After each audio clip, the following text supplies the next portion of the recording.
न्याय दर्शन में पदार्थों की संख्या 16 बतलाई गई है।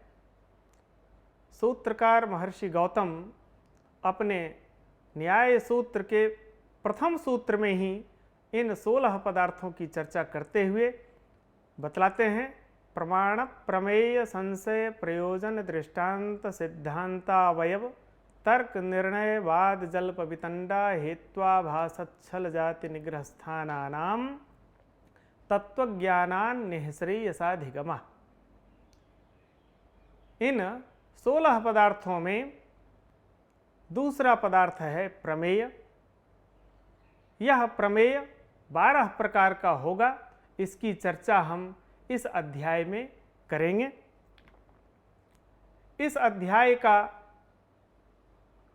प्रमेय सामान्य परिचय इस रूप से हम ज्ञान कर पाएंगे। सबसे पहले 16 पदार्थों की चर्चा हुई। प्रमाण सर्वप्रथम पदार्थ है जो 4 प्रकार का है, प्रत्यक्ष, अनुमान, उपमान और शब्द। दूसरा पदार्थ प्रमेय है। यह प्रमेय 12 प्रकार का कहा गया है। आत्म शरीरेन्द्रियार्थ बुद्धि मनः प्रवृत्ति दोष प्रेत्य भाव फल दुखापवर्गास्तु प्रमेयम।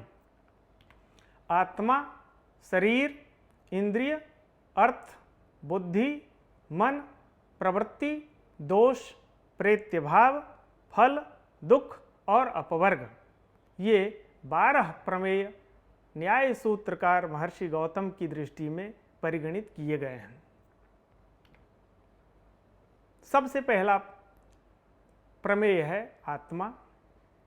इस आत्मा का लक्षण किस प्रकार का होता है? अनेक सूत्रकार और भाष्यकार इसकी विवेचना करते हैं। ज्ञानाधिकरणम आत्मा, जो ज्ञान का अधिकरण है, ज्ञान जहाँ रहता है उसे आत्मा कहते हैं, और यह ज्ञान आत्मा में समवायी संबंध से रहेगा, क्योंकि ज्ञान गुण है और आत्मा द्रव्य है।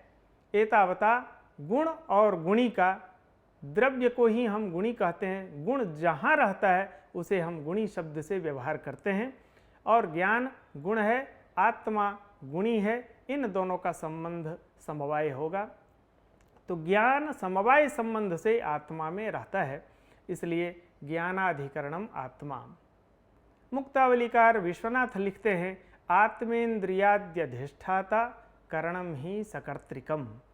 आत्मा ज्ञान आदि का अधिष्ठाता है। ज्ञान गुण जहाँ रहता है उसे हम आत्मा कहते हैं। यह आत्मा 2 प्रकार का बतलाया गया है, एक जीवात्मा, दूसरा परमात्मा।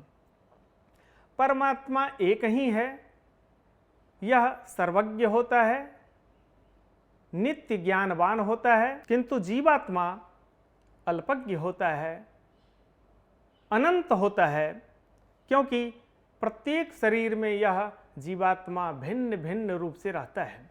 इस जीवात्मा में 14 गुण रहते हैं और परमात्मा में 8 गुण रहते हैं। जीवात्मा अनंत हैं, प्रत्येक शरीर में यह भिन्न भिन्न रूप से रहता है, इसलिए इच्छा, द्वेष, प्रयत्न, सुख दुख ज्ञानान्यात्मनो लिंगम, यह न्याय सूत्र में बतलाया गया है। इसमें इच्छा, द्वेष, प्रयत्न, सुख दुख के द्वारा हम आत्म पदार्थ को, आत्मा नामक प्रमेय को जान सकते हैं। परमात्मा एक ही होता है, सर्व विषयक ज्ञान वाला होता है और इसे नित्य ज्ञान वाला कहा जाता है। परमात्मा में सुख दुख का कारणभूत अदृष्ट है, जिसे हम पुण्य और पाप, धर्म और अधर्म के नाम से जानते हैं। यह परमात्मा में अदृष्ट नहीं होता है, इसलिए इसमें सुख दुख की उत्पत्ति नहीं होती है। परमात्मा का कोई शरीर नहीं होता है, इसलिए इसमें सुख दुख की उत्पत्ति नहीं होती है। दूसरा प्रमेय है शरीर। शरीर का लक्षण चेष्टेन्द्रियार्थाश्रयः शरीरम, ऐसा न्याय सूत्रकार महर्षि गौतम कहते हैं। अंत्यावयवित्वे सति चेष्टाश्रयत्वम शरीर लक्षणम। यह शरीर अंत्यावयवी है और चेष्टा का आश्रय है, इसे हम शरीर कहते हैं। यदि इस लक्षण में हम अंत्यावयवित्वम यह विशेषण पद नहीं दें तो हस्तपादादि में भी यह लक्षण चला जाएगा, क्योंकि हस्तपादादि में चेष्टा होती है तो उस चेष्टा का आश्रय हस्त इत्यादि हो जाएंगे, इसलिए हस्त आदि में शरीर का लक्षण संक्रांत होने लगेगा। एतावता इस शरीर के लक्षण में हम अंत्यावयवित्वे सति इस विशेषण पद का उपादान करते हैं। इंद्रिय, इंद्रिय का लक्षण करते हैं शरीर संयुक्तम ज्ञान कारणम इंद्रियम। शरीर में यह संयुक्त होता है और ज्ञान का कारण है। ज्ञान का संपादन, ज्ञान तभी हो पाएगा किसी वस्तु का, किसी विषय का, जब यह इंद्रिय शरीर के साथ संबद्ध हो। इंद्रिय शरीर के साथ संयोग संबंध से रहता है।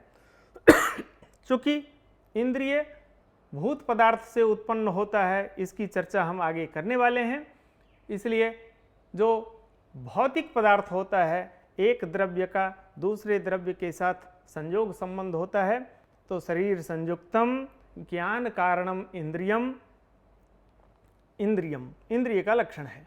यह इंद्रिय अतीन्द्रिय होता है। क्यों अतीन्द्रिय होता है? जो वस्तु किसी भी इंद्रिय से ग्राह्य हो उसे हम सेंद्रिय पदार्थ कहते हैं, पर इनमें से कोई भी इंद्रियां किसी भी इंद्रिय से गम्य नहीं होता है, अतः इन इंद्रियों को हम अतीन्द्रिय शब्द से व्यवहार करते हैं। इंद्रियों की संख्या कितनी है, ऐसी जिज्ञासा होने पर शास्त्रकार बतलाते हैं इंद्रियों की संख्या 11 हैं, 11 हैं, जिसमें 5 ज्ञानेंद्रियां हैं, 5 कर्मेंद्रियां हैं और 1 अंतरेंद्रिय है। ज्ञानेंद्रिय जो 5 है वह है घ्राण, रसना, चक्षुष, त्वक, श्रोत्र। कर्मेंद्रिय वाक, पाणी, पाद, पायु और उपस्थ, ये 5 हैं। और अंतर इंद्रिय एक है जिसे हम मन शब्द से जानते हैं। यह अंतर इंद्रिय मन जिस इंद्रिय के साथ संबद्ध होगा तत्तद विषय का ज्ञान यह मन करा पाता है। बिना अंतर इंद्रिय के किसी भी वस्तु का ज्ञान बिल्कुल संभव नहीं है। प्रश्न यह है, इंद्रियां भौतिक हैं या अभौतिक? भौतिक से तात्पर्य भूत पदार्थ से जायमान जो हो उसे भौतिक कहते हैं, और जो भूत पदार्थ से उत्पन्न नहीं हो उसे अभौतिक कहते हैं। ऐसी जिज्ञासा होने पर न्याय सूत्रकार गौतम कहते हैं, घ्राण, रसन, चक्षुस्त्वक, श्रोत्राणि इंद्रियाणि भूतेभ्यः। जो 5 ज्ञानेंद्रियां हैं, घ्राण, रसना, चक्षु, त्वक, श्रोत्र, ये 5 भूत पदार्थ से उत्पन्न होती हैं। ये इंद्रियां, ये 5 भूत कौन है? तो पृथिव्यप तेजो वायुराकाशाः भूतपदवाच्याः। न्याय सूत्रकार एक सूत्र भी लिखते हैं, पृथिव्यापस्तेजो वायुराकाशम इति भूतानि। पृथ्वी, जल, तेज, वायु, आकाश, ये भूत पदार्थ कहे जाते हैं। पृथ्वी से घ्राण की उत्पत्ति होती है, इसलिए घ्राणेंद्रिय को हम पार्थिव इंद्रिय कहते हैं। जल से रसना की उत्पत्ति होती है, जिससे रस का ज्ञान हो पाता है, इसलिए रसना को हम जलीय इंद्रिय शब्द से व्यवहार करते हैं।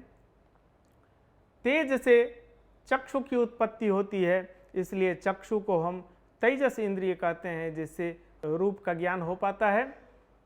आकाश से श्रोत्र की उत्पत्ति होती है, इसलिए श्रोत्र को हम आकाश इंद्रिय बोल सकते हैं, श्रोत्रेंद्रिय बोल सकते हैं।